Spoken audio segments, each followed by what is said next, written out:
अज़ीज़ान गिरामी,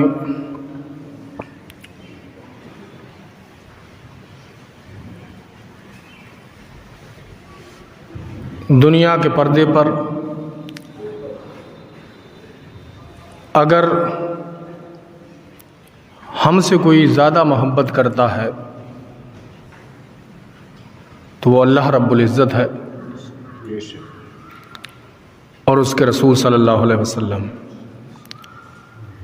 मेरे आका सल्लल्लाहु अलैहि वसल्लम से ज़्यादा मोहब्बत इस दुनिया में कोई भी नहीं कर सकता। और जो हुजूर से मोहब्बत करता है वो इस दुनिया से मोहब्बत नहीं कर सकता।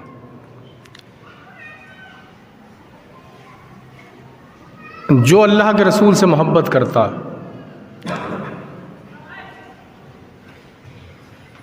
कहते हैं कि वो समझ लेना उसका इम्तिहान शुरू हो गया।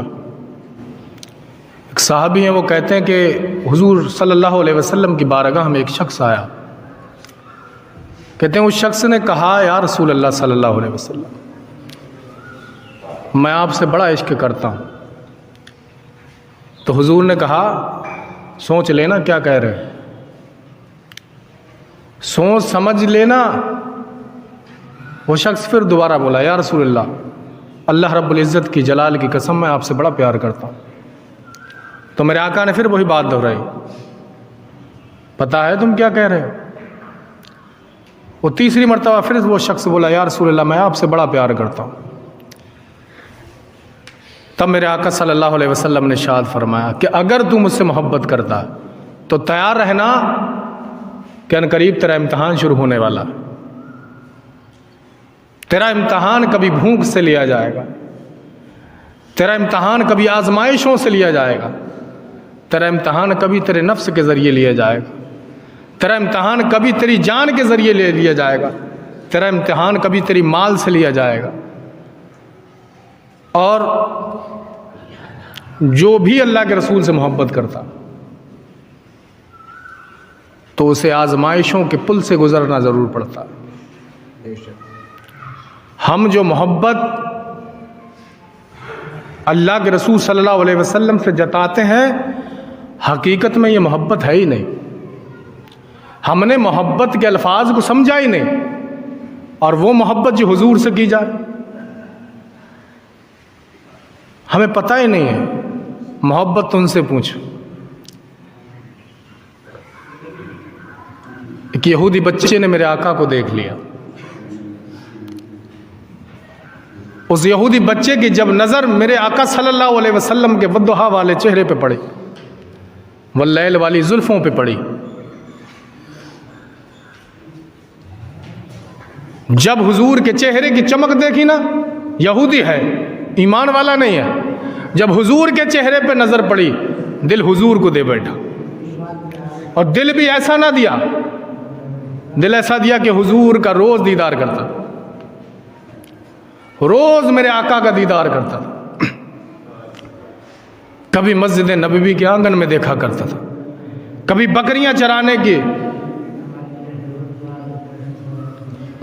बहाने देख लिया करता था, कभी मेरे आका सल्लल्लाहु अलैहि वसल्लम को किसी बहाने देख लिया करता था। एक मुद्दत हो गई, एक वक्त बीत गया, मेरे आका का दीदार नहीं हुआ।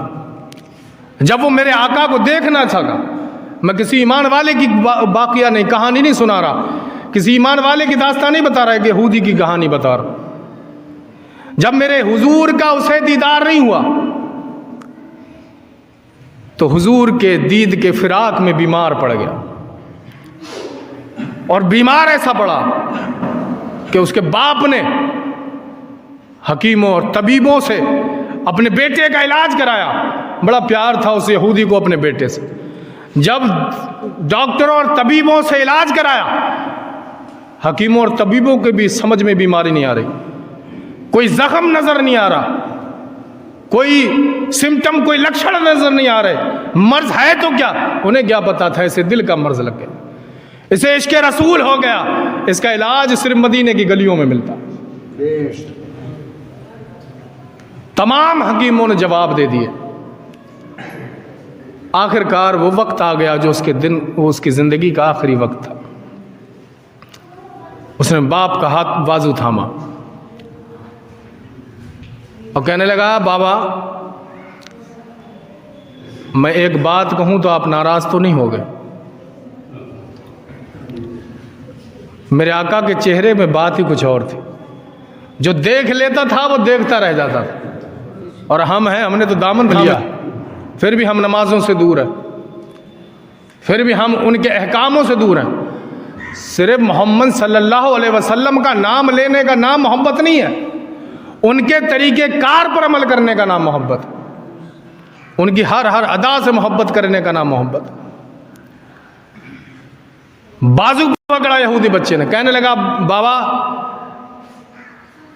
आपने मुझसे बड़ा प्यार किया, मैं आपसे कुछ कहूं तो आप नाराज तो नहीं होगे। वो यहूदी बोला, नहीं बेटा नाराज नहीं होगा, बता तो सही। कहने लगा, मेरी आखिरी तमन्ना है, मेरी आखिरी वसीयत है, आखिरी ख्वाहिश है, अगर पूरी कर दो तो तुम्हारा एहसान न भूलूंगा।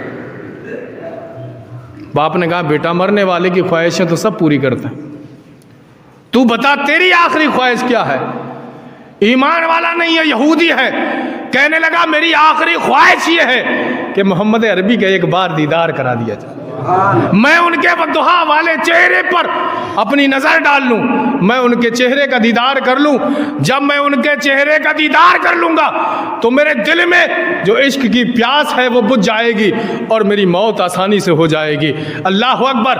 बाप गुस्से में आया और जवाब दिया कि तुझे पता नहीं, तू अपने धर्म को भूल गया, अपने मजहब, मरने वाला है, अपने मजहब को पीट करके जाने लगा।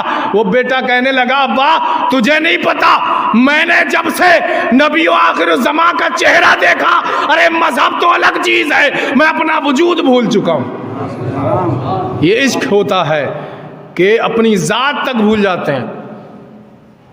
वो कहने लगा, अब्बा तुम्हें नहीं पता, तुमने कहा था ना मरने वाले की आखिरी इच्छाएं पूरी की जाती हैं, मेरी ये आखिरी ख्वाहिश है, मोहम्मद अरबी सल्लल्लाहु अलैहि वसल्लम को बुला के मुझे उनका दीदार करा दो। अल्लाह अकबर। वो बाप बेटे की आखिरी ख्वाहिश मान गया और मेरे आका सल्लल्लाहु अलैहि वसल्लम को खबर कराई।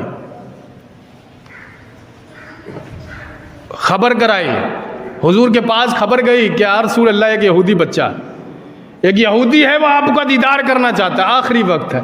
सोचो, हम तो कह देते पराया है, हम क्यों जाएं, हम क्यों जाएं। मगर मेरे आका सल्लल्लाहु अलैहि वसल्लम को बड़ा प्यार था, वो सब के लिए रहमत थे, सिर्फ मुसलमानों के लिए रहमत नहीं थे, वो अल्लाह की जितनी मखलूक़ात हैं उन तमाम के लिए रहमत। जब बात सुनी ना, मेरे आका सल्लल्लाहु अलैहि वसल्लम ने हुक्म दिया सहाबियों को, चलो एक यहूदी है, उसकी इयादत के लिए चलते।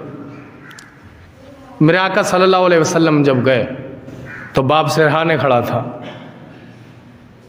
उसकी रूह उसके बदन को छोड़कर परवाज करने लगी थी। बाप ने आवाज दी, बेटा आंखें खोल, देख तू जिससे इश्क करता है वो महबूब आ चुका, तूने अपना दिल जिसको दिया है वो आ गए हैं, अपनी आंखें खोल के इनका दीदार कर ले। तू जिनके लिए रातों को रोया करता था, तू जिनके लिए अपने आप को तड़पाया करता था, तेरा दिल जिनके लिए बेचैन रहा करता था, देख आज वो महबूब आ गया, अपनी आंखें खोल। ऐसा लगता था उसके बदन से छूटी हुई रूह अपने महबूब का नाम सुन के वापस बदन में आ चुकी। आंखें खोली, मेरे हुजूर के वद्दुहा वाले चेहरे पे गए, वो हवाओं के झोंकों से वल्लैल वाली जुल्फें उड़ते देखी, आंखों से आंसू जारी हो गए। कहने लगा, या रसूल अल्लाह सल्लल्लाहु अलैहि वसल्लम, मैं आपसे बड़ा इश्क करता, जब से आपको देखा दुनिया की किसी शय देखने की तमन्ना बाकी ना रही। या रसूल अल्लाह सल्लल्लाहु अलैहि वसल्लम, आपका जो दीन है, अगर मैं उस दीन में दाखिल हो जाऊं और आपके हाथ पर इस्लाम कबूल कर लूं तो मुझे इस्लाम एक्सेप्ट कर सकता है, मुझे तुम्हारा रब माफ कर सकता है। मैंने कोई इबादत नहीं की, कोई रोज़े ना रखे, मैंने कोई हज ना किया, मैंने ज़कातें ना दी, मैंने गरीबों मिस्किनों की इमदाद ना की, मैंने सजदे ना किए, मैंने कोई भी दीनी काम ना किया, या रसूलुल्लाह सल्लल्लाहु अलैहि वसल्लम, क्या इसके बावजूद भी अल्लाह मेरी निजात का जरिया बन सकता है? अल्लाह मुझे माफ़ कर सकता है? मेरे आका ने कहा हाँ, मेरा रब तुझे माफ़ कर सकता। अल्लाह अकबर। हाथ पे हाथ दिया यहूदी बच्चे, ये क्यों मर रहा? ये बिस्तरे अलालत पे, बिस्तरे मौत पे पड़ा है, यहूदी क्यों अपनी जान से जा रहा? अरे कोई मर्ज नहीं है, सिर्फ अल्लाह के रसूल का इश्क इतना गहरा है कि वो दिल को पार कर चुका है, दिल को जख्मी कर गया। हमें क्या है, हम सोचते हैं कि भाई वो लोग और थे, हमें उनके दिल अलग थे, हम उनके लायक नहीं हैं। नहीं, जो अल्लाह के रसूल सल्लल्लाहु अलैहि वसल्लम से इश्क करता है ना, तो उसे यकीनन दुनिया की कोई परवाह नहीं रहती। और कुरान कहता है कि तुम सबसे ज़्यादा आल औलाद माल जान नफ्स तिजारत तमाम चीज़ से ज़्यादा अल्लाह और उसके रसूल से मोहब्बत करो तो तुम पक्के मोमिन हो। तब तक कि तुम अपने आप को पक्का मुसलमान न समझो। अगर तुम्हारे अंदर ज़र्रा बराबर भी अल्लाह और उसके रसूल के अलावा किसी और चीज़ से मोहब्बत है, तब भी तुम पक्के मोमिन नहीं। एक नुक्ता भी किसी और चीज की मोहब्बत का ना लगे तुम्हारे दिल पर, सिर्फ अल्लाह और उसके रसूल की मोहब्बत के सिवा, तब तुम पक्के मोमिन। हम कहते हैं कि जो है वो लोग और थे, जन्नत उन लोगों के भी लिए है, हमारे भी लिए है, और जहन्नम उन लोगों के लिए भी थी, हमारे लिए भी थी। ये रब उन लोगों का भी था, हमारा भी था। ये इस्लाम उनके पास भी था, हमारे पास भी है। मगर वजह क्या है, उन्होंने इस्लाम को बड़ा संभाला था, हमने इस्लाम को अपनाया है, संभाला नहीं। हमने इस्लाम को माना है मगर उस पर अमल नहीं किया। हाय इस्लाम तेरे चाहने वाले ना रहे, जिनका तू चांद था वो हाले ना रहे। वो इस्लाम को चांद समझते थे, हम इस्लाम को बोझ समझते हैं। यहूदी ने हाथ पे हाथ दिया, कहा ठीक है हाथ पे हाथ दे और कलमा पढ़ ले। जब ला इलाहा इल्लल्लाह मुहम्मद रसूलुल्लाह सल्लल्लाहु अलैहि वसल्लम पढ़ा ना, उसकी रूह परवाज कर गई। उसका यहूदी का बाप बोला, कहने लगा कि अब इसकी लाशा, इसकी लाश, इसका बदन तुम्हारे हवाले, अब ये तुम्हारी अमानत है। तुम मुसलमान हो, तुम अपने तरीक़ेकार पर अपने तरीके से इसकी तजदीद व तकफीन करो, अपने तरीके से इसको दफन करो। अल्लाह अकबर। मेरे आका सल्लल्लाहु अलैहि वसल्लम जब उस आशिक को लेके चले हैं मक्का की गलियों में, उसे गलियों में उसके जनाजे को घुमाया गया। अल्लाह अकबर। लोग चर्चा कर रहे कि कोई यहूदी था, अल्लाह के रसूल सल्लल्लाहु अलैहि वसल्लम के इश्क में जान दे बैठा। लोग चर्चा कर रहे, तमाम लोग देखने आ रहे कि कौन यहूदी है जो नबी पे मर मिटा है, कौन यहूदी है जो हुजूर से इतनी मोहब्बत करता था। अल्लाह अकबर। तुम्हें क्या पता, जिसने नमाजें ना पढ़ी, जिसने रोजे ना रखे, जिसने हज ना किया, अरे सिर्फ एक बार अल्लाह के रसूल सल्लल्लाहु अलैहि वसल्लम का चेहरे अनवर का दीदार कर लिया, तुम्हें क्या पता वो ख्वाजा मोइनुद्दीन चिश्ती अजमेरी से भी बड़ा बन गया, वो हजरत बायजीद बुस्तामी से बड़ा बन गया, वो हजरत गौसे पाक से भी बड़ा बन गया, क्योंकि वो वली नहीं, वो सहाबी बना है। और जिसने अल्लाह के रसूल को ईमान की हालत में देख लिया और दुनिया से ईमान की हालत में चला गया, वो सहाबी बन गया। और सहाबी नबी के बाद सबसे बड़ा और आला दर्जे का मालिक है। तुम्हें क्या पता, सिर्फ एक बार मेरे नबी को मोहब्बत से देख लिया, अल्लाह ने इतना बड़ा मर्तबा और रुतबा दे दिया। सिर्फ नबी के इश्क में इतना बड़ा मकाम।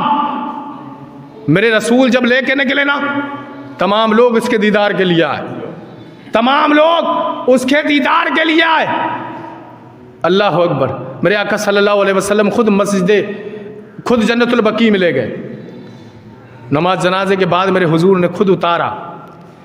साहबी कहते हैं कि हमने एक बार देखा कि एक हवा का झोंका आया और उस यहूदी का जब कफन उठा ना, हवा के झोंके से उड़ गया, तब हमने खुद देखा कि उसके चेहरे से जो रोशनी निकली ना, वो आसमानों में फैल चुकी थी। उसके चेहरे से जो रोशनी निकली वो पूरे आसमान पे फैली। हमारे दिल ने कहा कि जो नबी से इश्क करता है उसका चेहरा इतना मुनव्वर, तो जो नूर बन के आए हैं उनके चेहरे का आलम क्या हो। कहते हैं हुजूर सल्लल्लाहु अलैहि वसल्लम को हमने देखा, जब जनाजे को लेके चले तो हुजूर पंजों के बल चल रहे। हमने हुजूर से पूछा भी था, या रसूल अल्लाह आपके पंजों के बल चलने की वजह क्या है? कि अल्लाह के रसूल ने इरशाद फरमाया, तुम्हें क्या पता कि रहमत बाला के फरिश्ते भी इसके जनाजे में शामिल हैं। जगह नहीं है कदम रखने की। अब सोचो तो उसके रुतबों का आलम क्या हो। हुजूर से इश्क करने का अंदाज देखो और हुजूर से इश्क करने का इनाम देखो। जब मेरे आका ने अपने दस्ते नबूवत से उस यहूदी को कब्र में उतारा, उसने एक वादा ले लिया था मरने से पहले। कहने लगा, या रसूल अल्लाह, जब ईमान वाला हो जाऊंगा तो मुझे निजात मिलेगी। आप वादा करो, दुखूल मकाम कब्र से लेके दुखूल जन्नत तक आप मेरे साथ रहे। आप जमानत दोगे? अल्लाह अकबर। मेरे आका ने कहा, मैं जमानत देता हूं कि कब्र से लेके हश्र तक और तेरे जन्नत दाखिल होने तक मोहम्मद तेरी जमानत लेता। जब हुजूर ने कब्र में उसे उतारा ना, अब कब्र में उतारने के बाद कहते हैं कि हुजूर को काफी टाइम लग गया मैयत को सेट करने में। जब सरे अनवर उठाया तो हमने देखा मेरे आका सल्लल्लाहु अलैहि वसल्लम की पेशानी पर पसीना था और उस पसीने का एक बूंद उस यहूदी के चेहरे पे गिर गया। उस यहूदी के चेहरे पे गिरा। हमने पूछा, या रसूल अल्लाह सल्लल्लाहु अलैहि वसल्लम, मैयत को रखने में इतना वक्त क्यों लगा? कहने लगे, तुम्हें क्या पता कि जब इसके चेहरे पर मेरे पसीने का बूंद गिरा तो आसमानों की हूरों ने उसके रुखसारों के बोसे लेना शुरू कर दिए और कहने लगी कि आज ही यहूदी हमारे निकाह में आ जाए। अल्लाह अकबर। कहने लगे, कब्र में इतनी हूरें आ गई कि मेरा हाथ अंदर डालना और निकालना मुश्किल हो गया था। आप अंदाजा करो, ये नमाजों की बरकतें नहीं है, ये रोज़ों की बरकतें नहीं है, सिर्फ इसके रसूल है कि एक यहूदी को इश्क की बिना पर इतना बड़ा मकाम मिल गया कि जिसकी कब्र को अल्लाह ने जन्नत बना दिया। आप लोग अपने रसूल से, अपने हुजूर से इतनी मोहब्बत करो कि तुम और तुम्हारे काम तमाम बिगड़े बन जाएंगे। ये वो मोहब्बत है कि डूबती नैया पार लगाए। ये वो मोहब्बत है कि तुम्हारे सफीनों को किनारे मिलते हैं। ये वो मोहब्बत है कि तुम्हें मुश्किलों में सहारे मिलते हैं। आप लोग अगर अपने आका सल्लल्लाहु अलैहि वसल्लम से सच्ची पक्की मोहब्बत करोगे और नमाजों के पाबंद बनोगे तो इंशाअल्लाह दुनिया भी तुम्हारी कामयाब है, आखिरत भी तुम्हारी कामयाब।